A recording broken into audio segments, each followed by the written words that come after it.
Hi guys, எல்லாரும் எப்படி இருக்கீங்க? காதல் போதையடா நீ எனக்கு கதை கேட்டுட்டு இருக்கோம். உங்க எல்லாருக்கும் பிடிச்சிருக்குன்னு நம்புறேன்.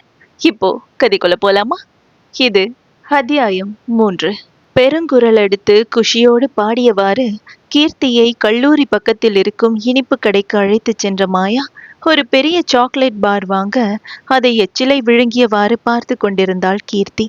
அதை பார்த்து இடுப்பில் கைக்குற்றி உதட்டை சுழித்த மாயா அவளுக்கும் ஒன்றை வாங்கி கொடுக்க, கீர்த்தியோ ஹே எனக்கா, தேங்க்ஸ் என்று அப்பட்டமாக அசடு வழிந்தபடி வாங்கி கொண்டாள்.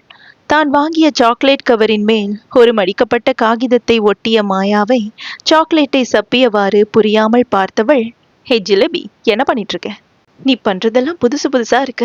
இவ்ளோ கிரியேட்டிவிட்டி யாருக்காக கொட்டுற என்று கேட்க, அவளை புன்னகையுடன் பார்த்து, என் ஆளுக்குதான் என்ற மாயா, அப்படியே அவன் உன் ப்ரொபோசலை ஏத்துக்கிட்டாலும் இவன் என்ன திருந்தல மாமா, ஐயோ ஐயோ என்று நொடிந்து கொண்டவளை சட்டை செய்யவே இல்லை.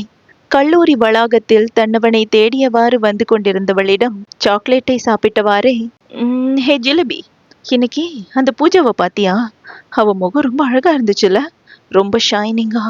ஐரா காஸ்மெட்டிக்ஸோட ப்ராடக்ஷன், வாவ், நீ நம்பவே மாட்டேன். அதுதான் அவ யூஸ் பண்ணியிருக்கா. எனக்கெல்லாம் அது எப்பவும் ட்ரீம் தான் தெரியுமா? அதெல்லாம் வாங்குறதுக்கு ஒரு கொடுப்பனை வேணும், ரொம்ப காஸ்ட்லி என்று கீர்த்தி சிலாகித்து சொல்ல, ரொம்ப அழகா தான் இருந்தா. ஆனா நீ வாங்க முடியாதுன்னெலாம் எதுவும் இல்லை. நீ ட்ரை பண்ணா ஃபியூச்சர்ல வாங்கலாம் இல்லையா? இன்னொன்று, மேக்கப் போடாமலே நீ அழகா தான் இருக்க என்று பதிலுக்கு சொன்னாள் மாயா. இல்லை இல்லை, உனக்கு அதெல்லாம் சொன்னாலும் புரியாத. நீ நல்லா அழகா தான் இருக்க, அதனால உனக்கு மேக்கப் தேவையில்லை. ஆனா நான் எப்பவும் போட மாட்டேன்னா, பட் எனக்கு ஐரா காஸ்மெட்டிக்ஸ் ரொம்ப பிடிக்கும். ஆனா எங்கேருந்து அதெல்லாம் வாங்குறது? யூனோ வாட், ஐராவோட மேக்கப் ப்ரைஸ் என் அப்பாவோட 1 month சேலரி. ரொம்ப காஸ்ட்லி. அதெல்லாம் வாங்குறத பற்றி நினச்சி கூட பார்க்க முடியாத. நான் ஃப்யூச்சரில் எவ்வளோ சம்பாதிச்சாலும் அதெல்லாம் வாங்க மாட்டேன். ஜஸ்ட் வாங்கணும்னு ஆசை, அவ்வளவுதான். எப்போவாச்சும் ஒரு தடவை போட்டு பார்க்கணுன்னு ஆசை இருக்கு, பார்க்கலாம் என்று கீர்த்தி பேசிக்கொண்டே போக, மாயாவின் நினைவுகளோ இங்கே இருந்தால்தானே. ஹே ஜிலேபி, அவங்களோட ஒவ்வொரு ப்ராடக்ட்டும் அவ்வளோ சூப்பராக இருக்கும். ஆனால் எனக்கு ஒன்று புரியவே இல்லை. ஐரா காஸ்மெட்டிக்ஸில் ஏகப்பட்ட சீக்ரெட்ஸ் டே. எல்லாமே மேனுஃபேக்சர் பண்ணுறாங்க, பட் லிப்ஸ்டிக்கை தவிர. உனக்கு ஏன்னு தெரியுமா? இப்போ வரைக்கும் யாருக்குமே தெரியலை என்று கீர்த்தி தீவிரமாக யோசிக்க, கரெக்ட் தான் போண்டா. எல்லா ப்ராடக்ட்ஸும் இருக்கிறப்போ மேக்கப்பில் இம்பார்ட்டண்ட் காஸ்மெட்டிக் லிப்ஸ்டிக் தான். ஏன் அவங்க அதை மட்டும் பண்ணலைன்னு எனக்கு தெரியலை. பட் சில விஷயங்களை நாம் ரொம்ப தோண்டி ஆராயாமல் இருக்கிறது நல்லது என்று மாயா சொல்லவும், ஐராவே ரொம்ப மிஸ்ட்ரி தான் என்றவாறு பெருமூச்சு விட்டு கொண்டாள் அவள். கல்லூரியின் வண்டி நிறுத்தும் இடத்திற்கு வந்தவள் அங்கு ரோஹன் தன் பையை பைக்கில் வைத்துவிட்டு தூரமாக நின்று சில மாணவர்களுடன் பேசிக்கொண்டிருப்பதை பார்த்தாள். ஏ போண்டா, நீ இங்கே இரு, நான் என் ஆளோட பேக்கை ஆட்டே போட்டு வரேன் என்று விட்டு மாயா செல்ல, அடி சண்டாளி திருட்டு கழுத, அவன் பார்த்தா கொண்டுருவாண்டி என்று கத்திய கீர்த்தியின் வார்த்தைகள் எல்லாம் காற்றில் தான் கரைந்து போனது. ரோஹனுடைய பைக்கின் அருகில் வந்தவள் பைக் பக்கத்திலிருந்து ஒரு ஸ்கூட்டியை சரி செய்வது போல் பாவனை செய்தவாறு அவனுடைய பையை எடுத்து குடுகுடுவென கீர்த்தியிடம் ஓடி வந்தாள். அவசர அவசரமாக அவள் வாங்கிய சாக்லேட்டை அந்த பையில் போட்டு மீண்டும் யாரும் பார்க்காத வண்ணம் அவன் பைக்கிலேயே வைத்து விட்டாள் நம் திருட்டு நாயகி. மரத்தின் பின்னால் நின்றவாறு மாயாவின் கூத்தை கீர்த்தி பார்த்து கொண்டிருக்க, சமத்தாக அவள் அருகில் வந்து நின்ற மாயா ரோஹனின் முகபாவனைகளை மரத்தில் இருந்து எட்டி எட்டி ஆர்வமாக பார்த்து கொண்டிருந்தாள். மாணவர்களிடம் சில பிரச்சனைகள் தொடர்பாக பேசியவன் அதை தீர்த்துவிட்டு தன் பைக்கின் அருகில் வந்து தனது பையை திறக்க, அதிலிருந்து கடிதம் ஒட்டப்பட்ட சாக்லேட்டை கண்டு புரியாமல் அதை கையில் எடுத்து பார்த்தான். அப்படியே பைக்கில் சாய்ந்தவாறு அதன் மேல் ஒட்டியிருந்த காகிதத்தை பிரித்து அதில் எழுதப்பட்டிருந்ததை வாசித்தவனுக்கு இதழ்கள் தானாகவே விரிந்து கொண்டன. உன் ஒற்றை பார்வைக்காக சாக்லேட் போல் உருகி குழையும் உன்னவளின் ஏக்கங்களை தீர்க்க எப்போது வருவாய் என் மன்னவா? லவ் யூ ரூஹி, உனக்காக வெயிட் பண்ணிட்டு இருக்கேன் என்று அதில் எழுதப்பட்டிருக்க, இதை யாரு வச்சிருப்பாங்க என்று நினைத்தவாறு கண்களை அங்குமிங்கும் சுழல விட்டு தேடினான் ரோஹன். பின் அந்த கடிதத்தையும் சாக்லேட்டையும் மாறி மாறி பார்த்துவிட்டு கடிதத்தை பையில் போட்டு சாக்லேட்டை பிரித்து சாப்பிட்டவாறு வண்டியை அவன் உயிர்ப்பிக்க, மாயாவிற்கோ ஒரே குஷிதான். எஸ் எஸ் என்று மாயா வெற்றி குறி போட்டு கீர்த்தியிடம் நாக்கை துருத்தி பழிப்பு காட்ட, அவளோ மாயாவை ஒரு பார்வை பார்த்து, இதுக்கு எதுக்கு இம்பிட்டு சீனு? இல்ல ரெண்டே விஷயம்தான் ஜிலேபி. ஒண்ணு, அவனுக்கு குப்பை போடக்கூடாது, அதனால பேப்பரை தரையில போடாம பையில போட்டுக்கிட்டு இருக்காரு. போற வழியில எங்கேயாச்சும் தூக்கி போட்டுருவாரு. நெக்ஸ்ட், சாக்லேட் யாருதான் வேணான்னு சொல்லுவாங்க? ஃப்ரீயா கிடைச்சிருக்கு, அதனால சாப்பிடுறாரு. இதுக்கு போய் ரொம்பதான் ஆடுற நீ. இதெல்லாம் வச்சுக்கிட்டு நீ அவரை மடக்கிட்டேன்னுலாம் சொல்ல முடியாதா என்று சொல்லி முடிக்க, மாயாவுக்கோ கோபம் சுர்ரென்று ஏறியது. சுற்றி முற்றி எதையோ தேடிய மாயாவுக்கு கண்ணில் ஒரு கூராங்கல் தென்பட, அதை எடுத்தவள் கீர்த்தியை நோக்கி எறிய, அதடி கொலகாரி என்று அலறியவாறு அவள் ஓட, மாயா துரத்த ஆரம்பித்து விட்டாள். இப்படியே இவர்களுக்குள் நாட்கள் வேகமாக நகர, மாயாவும் அவனது பையில் சாக்லேட் வைக்க ஆரம்பிக்க, அதை சாப்பிடும் ரோஹனுக்கும் அது யார் என்று தெரியவில்லை என்று சொல்வதை விட அவன் தெரிந்து கொள்ள விரும்பவில்லை என்றுதான் கூற வேண்டும். ஆனால் அதை குறித்து நம் நாயகி கொஞ்சம் கூட சட்டை செய்யவே இல்லை. அன்று ரோஹன் வீட்டில் ரோஹனும் சஞ்சயும் வீட்டிற்குள் நுழைய, சரியாக வீட்டிலிருந்து வெளியேறினார் அவனுடைய மாமா ரவீந்திரன், ரோஹனின் அம்மா லலிதாவின் ஒரே தம்பி. அவரை பார்த்த சஞ்சய், என்ன அங்கிள், காதலியால கழட்டிவிட்ட காதலர்கள் சங்கத்துல மீட்டிங்ல இருந்து இப்போதான் வரீங்களோ என்று கேலியாக சொல்ல, எப்போதும் போல் எதுவும் பேசாது இருவரையும் அமைதியான பார்வை பார்த்து புன்னகையுடன் நகர்ந்து விட்டார் ரவீந்திரன். சப்பா என்று ரோஹனும் சஞ்சயும் பெருமூச்சு விட, டே ஏன்டா உங்க ரெண்டு பேருக்கு இந்த வேண்டாத வேலை, சும்மா தானே போறார் அவரு என்ற ரோஹனின் தந்தை மானவ் சைத்தன்யாவின் குரலில் இருவரும் ஒரு சேர திரும்பி பார்த்தனர். இருவரின் அருகிலும் வந்தவர், அவனை இன்னும் எதையும் மறக்க முடியாம காலத்தை ஓட்டிட்டு இருக்கான், நீங்களும் ஏன்டா அவனை கிண்டல் பண்றீங்க? 24 வருஷத்துக்கு முன்னாடி அவன் எப்படி இருந்தான் தெரியுமா? எப்படியோ இருக்க வேண்டியவன், பாவம் என்று அவர் அவரின் மச்சானை நினைத்து கவலை கொள்ள, ரோஹனிற்கும் அதே கவலைதான். ஓ காட், லீவ் இட், நம்ம புது ப்ராஜெக்ட் இப்போ எப்படி போயிட்டு இருக்கு என்று அவன் தொழில் பற்றி பேச, அவரும் மகனுடன் பேச்சில் மும்முரமானார். அடடா, இப்பதான் அவன் படிச்சிட்டு இருக்கான், இப்பவே அவன் தலையில இதெல்லாம் இறக்கணுமா என்ன? நீ வாடா கண்ணா, வந்து சாப்பிடு, எப்பவும் நீ சரியா சாப்பிடுறதே இல்ல, இங்க பாரு இழைச்சு போயிருக்க என்று மகனை கொஞ்சிய லலிதா ரோஹனையும் சஞ்சயையும் சாப்பிட அழைக்க, சாப்பிட்டு கொண்டிருந்த ரோஹனுக்கு ஒரே யோசனைதான். அது யாரா இருக்கும்? தினமும் சாக்லேட் வைக்கிறாங்க, ரூஹின்னு உரிமையா வேற கூப்பிடுறாங்க, எப்படியும் அது ஒரு பொண்ணாதான் இருப்பா, அவ எதுக்கு இந்த மாதிரி பண்ணிட்டு இருக்கா என்று யோசித்து கொண்டிருந்தவனின் தலையில் தட்டிய சஞ்சய், என்னடா ரொம்ப பலமான யோசனையில இருக்க போல, எனக்கு தெரியாம என்ன என்று சந்தேகமாக கேட்டான். நத்திங் மச், யாரோ ஒரு பொண்ணு தினமும் என் பேக்ல சாக்லேட் வைக்கிறா, அது யாருன்னு தெரியல, எதுக்கு இப்படி பண்ணிட்டு இருக்கா, அதான் யோசிச்சுட்டு இருக்கேன் என்று ரோஹன் மீண்டும் யோசனையில் மூழ்க, இது கூடவா தெரியல, அந்த பொண்ணு உன்னை லவ் பண்ணுது, உன்கிட்ட தெரிஞ்சதால உன் முன்னாடி சொல்ல முடியாம இன்டிரெக்டா அவ லவ் ப்ரப்போஸ் பண்றா. சரி, அதை விட நீதான் ரோஷக்காரனாச்சே, அந்த சாக்லேட்டை என்ன பண்ணுவ, தூக்கி போட்டுருவியான்னு? உனக்கு வேணான்னா எனக்கு கொடு என்று சலிப்பாக கேட்டான் சஞ்சய். நோனோ, யாரு பெத்த பிள்ளையோ நமக்காக சாக்லேட் வைக்குது, யார் என்னன்னு தெரியலன்னாலும் சாக்லேட்டை சாப்பிட்றது தானே முறை, எனக்கு சாக்லேட் பிடிக்கும், அதெல்லாம் வீச மாட்டேன் என்று சொன்ன ரோஹனை, அட அல்ப என்ற ரீதியில் ஒரு பார்வை பார்த்தான் அவனின் நண்பன். இப்படியே அந்த நாள் முடிய அடுத்த நாளும் விடிந்தது. கல்லூரியில் ரோஹன் அலைபேசியில் யாருடனோ பேசியவாறு இடது கையால் பாஸ்கெட் பாலை தூக்கி பிடித்தவாறு நடந்து செல்ல, அவன் பின்னாலே வாள் போல சுற்றி கொண்டிருந்த மாயாவுக்கு திடீரென்று ஒரு யோசனை தோன்றியது. உடனே தன் கையில் சில காகிதங்களை எடுத்துக்கொண்டு அவன் பின்னால் அறக்க பறக்க செல்வது போல் ஓடி அவனை தன் தோளால் இடித்து விட்டாள் அந்த கள்ளி. ஹுப்ஸ், சாரி சாரி சாரி என்று ஏதோ தெரியாமல் நடந்தது போல் மாயா பாவனை செய்ய, ரோஹனோ அவளை நிமிர்ந்து கூட பார்க்கவில்லை.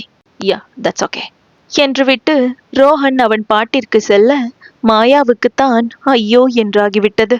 ச்சே, இவர் ரொம்ப மோசமா இருக்கானே என்று நினைத்தவாறு சோகமே உருவாய் வந்து கொண்டிருந்த மாயாவின் கண்களில் ஒரு இடத்தையே வெறித்து கொண்டிருந்த கீர்த்தி தென்பட, அவள் அருகில் மாயா வரவும் 2 பேரையும் இடிப்பது போல் ஒரு பெண் ஓடவும் சரியாக இருந்தது.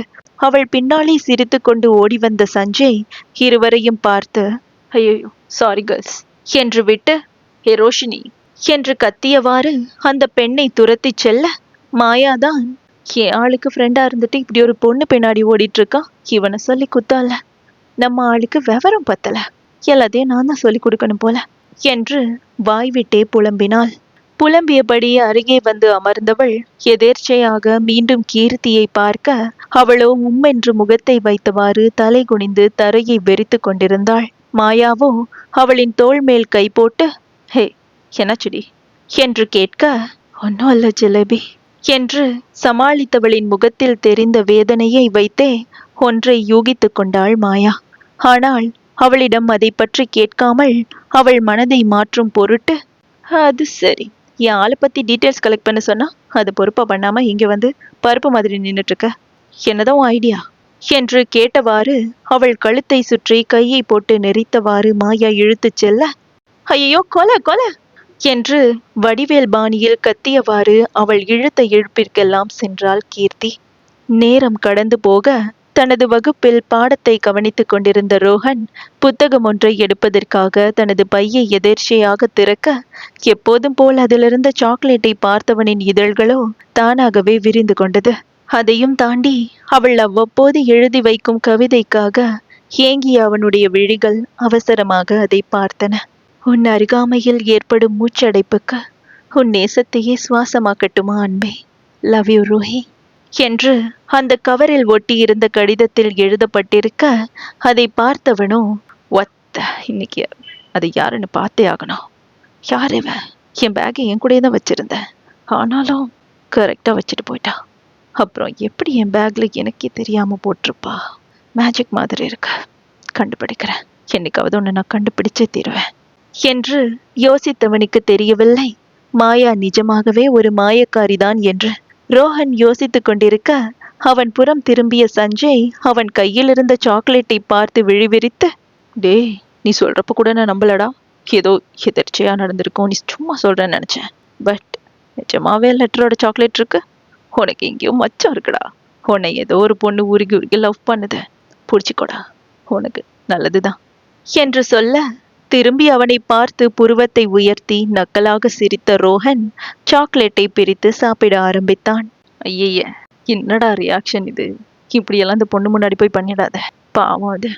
உன்கிட்ட ஏதோ ரொமான்டிக்கா பண்ணிட்டு இருக்கு, நீ ஒரு சைக்கோன்னு தெரியாம உன்கிட்ட வந்து மாட்டிக்கிட்டா சரியான கிறுக்கண்டா நீ என்று கூறிய சஞ்சய் அறியவில்லை மாயாவின் குறும்பில் ரோஹன் தான் வசமாக சிக்கப் போகிறான் என்று. அதே நாள் மதிய நேரம். அச்சோ எவ்வளோ அழகா இருக்கா, சோ கியூட், பார்த்துட்டு இருக்கணும் போலவே இருக்குல்ல என்று தன் கன்னத்தில் கை வைத்தவாறு கூடைப்பந்து மைதானத்தில் வெளியே போடப்பட்டுள்ள பெஞ்சில் அமர்ந்து வேங்கை போல் பந்தை தட்டி கொண்டு விளையாடுபவனை மாயா ரசித்து கொண்டிருக்க, அவள் பக்கத்தில் இருந்த கீர்த்தியோ, அடேங்கப்பா முடியலடா ஐயப்பா, ரொம்ப வழியிற நீ என்று தன் தலையிலேயே கை வைத்துக் கொண்டாள். அது இருக்கட்டும், இப்படியே எவ்வளவு நாள் தான் பார்த்துட்டு இருக்க போற? எப்போதாண்டி உன் லவ்வ சொல்லி தொலைக்க போற? நீ போய் அவன்கிட்ட உன் லவ்வ சொல்லி நீ பல்பு வாங்குற அந்த நொடிக்காக நான் காத்துட்டு இருக்கேன். எப்ப நடக்கும் சொல்லுவீங்களா மிஸ் மாயா என்று கீர்த்தி கேட்க, உனக்கு எதுக்குடி இவ்வளவு அவசரம்? அதெல்லாம் பொறுமையா சொல்லிக்கலாம், நீ கொஞ்சம் வாய மூடு என்று ரோஹனை பார்த்தவாறே சொன்னாள் மாயா. எதே பொறுமையாவா? நீ இப்படியே இரு, ரொம்ப ஃபீல் பண்ண போற பாரு. என்னைக்காவது ஒரு நாள் அரேஞ்ச் மேரேஜ்னு சொல்லிட்டு வீட்டில் பார்க்குற ஒரு பொண்ணு அவன் பாட்டுக்கு கல்யாணம் பண்ணிட்டு போயிடுவான். உன்னை அவன் ஞாபகத்தில் கூட வச்சிருக்க மாட்டான். உன் மூஞ்சி கூட இன்னும் அவனுக்கு தெரியாதுன்னா பார்த்துக்கோ என்று கீர்த்தி சொன்னதில் அவள் புறம் திரும்பி நக்கலாக சிரித்தவள், நோவை, என் ரூஹியை கொத்திட்டு போக இங்கே எவளுக்கும் தைரியம் இல்லை. என் ஆளு இன்னொருத்தைய கொத்திட்டு போகிற அளவுக்கு லாயக்கும் இல்லை. ஸோ எதுவாக இருந்தாலும் அதை நானே தான் பண்ணியாகணும். அதுக்கு எனக்கு நிறைய டைம் இருக்கு, நீ ரொம்ப யோசிக்காதன என்று மாயா பேசிக்கொண்டே போக அதை குறுக்கிட்டது பாபியின் குரல். என்ன பேபி, பார்வை ராக்கி பக்கம் சாயுது, என்ன மேட்டர் என்ற குரலில் இருவருமே திரும்பி பார்க்க அங்கு பாபியோ இவர்களின் பின்னே கேலி சிரிப்போடு நின்று கொண்டிருந்தான். அவனை பார்த்த மாயாவோ, அடச்சே, இருக்கிற பிரச்சனைல இவன் வேற ரொம்ப இம்சை பண்ணிட்டு இருக்கான் என்று முணுமுணுத்தவாறு அவனை சலிப்பாக பார்த்து, என்னடா என்று ஒற்றை புருவத்தை உயர்த்தி கேட்டாள். பா, இந்த திமிர இதுதாண்டி உனக்கு அழகே, ஆனாலும் அது உனக்குள்ள வச்சுக்கிறது நல்லதுன்னு நினைக்கிறேன். இல்லைன்னா சேதாரம் அதிகமா இருக்கும் பேபி. என் கை பட்டுச்சுன்னா அப்புறம் நீ தாங்க மாட்ட என்று பாபி மிரட்டும் தொனியில் கூற, அவன் அருகில் வந்தவள், என்ன பத்தலை அன்னைக்கு கொடுத்தது என்று அழுத்தமாக கேட்டாள். அவள் அடித்த கன்னத்தை தடவியவாறு, வெல், அதை மறக்க முடியுமா பேபி? மறக்கிற வேலையா நீ பண்ண? ஏன் என்கிட்ட அப்படி நடந்துக்கிட்டேன்னு நீயே வருத்தப்படுற அளவுக்கு நான் திருப்பி தர வேணாம், ஒரு நாள் வாங்கிக்குவ என்று பாபி கூற, எப்பா சாமி, என்கிட்ட அன்னைக்கு வாங்கி கட்டினதுக்கு அப்புறமும் எப்பரா இப்படி வந்து நின்று பேசிட்டு இருக்க நீ? இன்னும் கொஞ்சம் பலமா வாங்கினதா அடங்குவியோ என்று கொஞ்சம் கூட பயப்படாமல் அழுத்தமாக கேட்டாள். அவள் அடித்த கன்னத்தை மீண்டும் தடவியவாறு கோபத்தின் உச்சத்திற்கே சென்றவன், ஏய் என்னடி பொண்ணு, உனக்கே இவ்வளவு திமிரு இருந்தா நான் ஆம்பளடி. என்ன அடிச்ச உன்னை சும்மா விட்டுருவேன்னு நினைக்கிறியா? இது காலேஜ், இதுல இருந்து நீ வெளியில வந்தா அவ்வளவுதான், ஒரு நாள் என்கிட்ட மாட்டுவ என்று அவன் ஆவேசத்தில் கத்த, அவனை நிதானமாக ஏறிட்டு பார்த்தாள் மாயா. இங்க பாரு, என்னை பொறுத்த வரைக்கும் ஆம்பளைனா வச்சிருக்கிற மீசை இல்லைல்ல, பொண்ணுகிட்ட நடந்துக்கிற குணத்துல இருக்க. முதல்ல மனுஷனா நடந்துக்க, அதுக்கப்புறம் ஆம்பளைன்னு கெத்து காட்டலாம், புரியுதா? உன்கிட்ட இன்னும் ஆம்பளைத்தனத்தை நான் பார்க்கல. பார்த்திருந்தா அவனுக்கு பதில் ஒன்னதான் லவ் பண்ணிருப்பேன். இல்லாத ஒன்னுக்காக எதுக்கு சீன் போடுற என்று நிதானமாக பேசியவள் அவனின் இரத்தத்தை நன்றாக கொதிக்க வைத்துவிட்டு கீர்த்தியை இழுத்து கொண்டு சென்றாள். அவளையும் ரோஹனையும் மாறி மாறி பார்த்த பாபியின் கண்கள் ரோஹனை வைத்து ஆட வேண்டிய ஆட்டத்தை திட்டம் தீட்டி மின்ன, அது அவனுக்கு சாதகமாக அமைய போகுதோ இல்லையோ, மாயாவிற்கு பக்கா வாய்ப்பாக அமைய போகிறது என்று அவனுக்கு அப்போது தெரியவில்லை.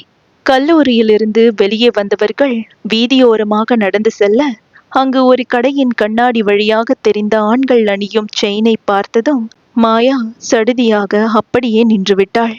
கண்ணாடி வழியாக அதை பார்த்தவாறே, வாவ், சூப்பரா இருக்குல்லடி போண்டா, வா உள்ள போய் பார்க்கலாம் என்றவாறு கடைக்குள் அவள் நுழைய போக அவளை தடுத்த கீர்த்தி, ஹே நில்லடி, உன் பாட்டுக்கு போற, வாங்குறதுக்கு காசு வச்சிருக்கியா? அந்த கடை பேரு பாரு என்று பதற்றமாக கேட்க, அடிச்ச அதெல்லாம் இருக்கு, என் கூட மட்டும் வா என்று மீண்டும் மாயா இழுக்க, அப்போதும் போகாமல் நின்ற கீர்த்தி, ஹே நில்டி, நீ எப்பவும் ரோஹன் அண்ணாவுக்கு பெரிய பெரிய சாக்லேட்டா வாங்கி கொடுக்குற, அதுவே ரொம்ப காஸ்ட்லி தான்.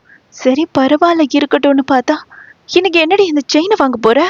நீ பதில் சொல்லன்னா நான் இங்கிருந்து வரமாட்டேன், உனக்கு எங்கிருந்து இவ்வளவு காசு வருது என்று விடாப்பிடியாக கேட்டாள். அடிப்பாவி, என்ன அப்படி நினைச்சுக்கிட்டியா? சரி சொல்றேன் கேளு, எல்லாம் என் சேவிங்ஸ் தான். எனக்குன்னு அதிகமா நான் எதுவும் செலவு பண்ண மாட்டேன். அப்பப்போ இந்த மாதிரி தேவைப்பட்டா வாங்கிக்குவேன், அதனால நிறையவே வச்சிருக்கேன். வா, நான் எங்கேயும் திருடிட்டு வரல, அது வரைக்கும் உனக்கு சந்தோஷம் தானே, இப்போ வரியா என்று சொல்லி பெருமூச்சு விட்ட மாயா கடைக்குள் நுழைய, கீர்த்தியும் யோசனையினோடே அவள் பின்னால் சென்றாள். அந்த செயினை வாங்கியவள் கடை வாசலில் வைத்து அதையே உருட்டியவாறு பார்த்து கொண்டிருக்க, இல்ல நான் தெரியாம தான் கேக்குறேன், நீ என்ன தைரியத்துல அவனுக்கு இதெல்லாம் கிஃப்ட் பண்ற? சாக்லேட் சாப்பிட்டா ஓகே, அதுக்காக இதையும் போட்டுப்பான்னு நீ எப்படி நினைக்கலாம்? இவ்வளோ காஸ்ட்லியானது நீ அவனுக்காக வேஸ்ட் பண்றது எனக்கு பிடிக்கவே இல்லை. இதெல்லாம் உனக்கு தேவையாடி என்று கீர்த்தி முறைப்புடன் கேட்க, அவளை புன்னகையுடன் பார்த்தவள், அதெல்லாம் என் ரூஹி போட்டுப்பான், எனக்கு தெரியும் என்று உணர்வு பூர்வமாக அவள் சொல்ல, சலிப்பாக தலையாட்டி கொண்டாள் கீர்த்தி. ஓ, அவ்வளோ ஆயிடுச்சா? ஓகே, வேணும்னா ஒரு பெட் வச்சுக்கலாம். இதை மட்டும் ரோக்கி அண்ணா போடலைன்னா நீ இப்போ பண்ற லூஸ்தனமான விளையாட்டை நிறுத்திடணும். அவர்கிட்ட போய் அடுத்த நாளே உன் லவ் நீ சொல்லிடணும். ஓகே, இந்த கண்ணாமூச்சி விளையாட்டுலாம் அப்போவே நிறுத்திடணும். இதுக்கு ஓகேவான்னு மட்டும் சொல்லு.